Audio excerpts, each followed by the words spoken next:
Je m'appelle Agnès Rossi, je suis plasticienne, prof d'art plastique, plasticienne. Voilà, je me balade entre les deux. La passion qui m'habite envers les arts plastiques, c'était un vœu de pouvoir la partager avec des élèves, quoi. Donc je suis prof, j'aime bien mon métier, mais en même temps c'est vrai que ça me permet d'être libre de faire ce que je veux, c'est-à-dire que je dépends de personne. On me dit, voilà.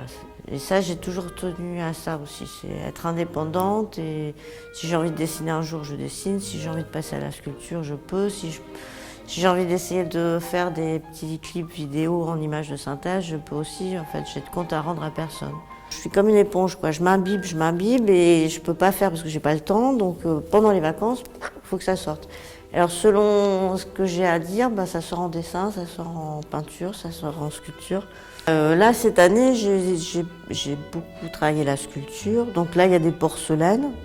Mais pareil, c'est un concours de circonstances. J'ai rencontré une céramiste qui m'a donné envie. Voilà, la porcelaine, je travaille toujours sur le thème de l'humain, donc l'humain et sa fragilité. Donc là, j'ai appris à faire de la porcelaine, et puis des petits humains en sont sortis. Il y a de la porcelaine, il y a du plâtre, il y a de la corde, mais il y a de l'acrylique, il y a de la peinture à l'huile,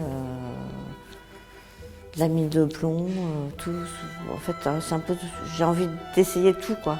En fait, je suis un peu, voilà, j'aimerais bien rester à l'école et apprendre tout le temps.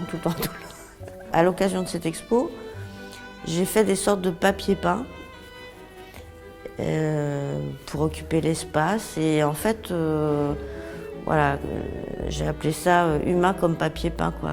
Parce qu'aujourd'hui, les humains, voilà, ils font partie du décor, mais individuellement, on s'en occupe pas trop, quoi. Et ça, je pense que je vais continuer. Quand j'étais étudiante, c'était la mode de l'art abstrait, l'art conceptuel, donc tout ce qui était humain, à part des gens comme Garouste, ça revenait, mais en fait ça n'a pas duré, quoi. Il y a une espèce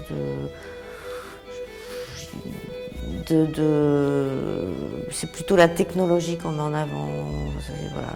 Et les choses faites à la main, les choses qui représentent des humains, la figuration humaine. Donc pour certains, ça peut paraître ringard. Voilà, il y a un côté peut-être parfois un peu kitsch dans ce que je fais, je sais pas, mais je revendique. Vraiment, je pense qu'il y a des gens qui ont été très touchés, ce qui m'a touchée. Il peut y avoir auparavant, les gens souvent, ou les gens adoraient, ou les gens détestaient parce que c'était très noir.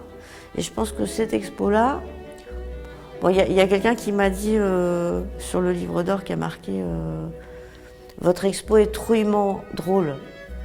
Je trouve que voilà, ça résume bien l'expo, quoi. C'est-à-dire qu'en fait, ça grince un peu, ça dérange, mais les gens sont émus. Il y a une élève, par ailleurs, qui m'a dit, toute timide, qui est venue me voir à la fin d'un cours, en disant, Madame, j'ai vu votre expo, ça m'a fait du plaisir aux yeux.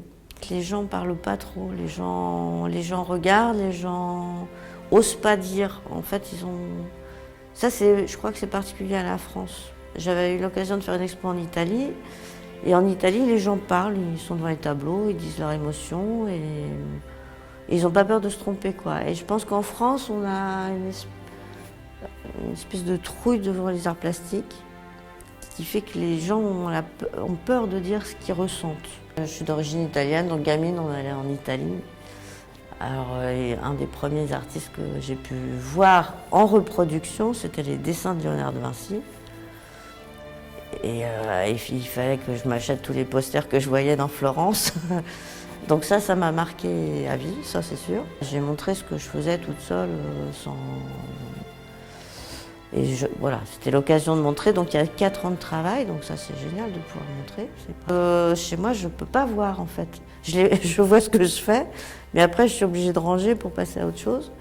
Donc là, c'était l'occasion de faire une mise en scène. Ça m'a amusée aussi. C'est-à-dire, voilà, des choses qui paraissaient très hétérogènes. C'est l'occasion de faire une synthèse de où on est. C'est toujours des espèces de petits bilans de vie.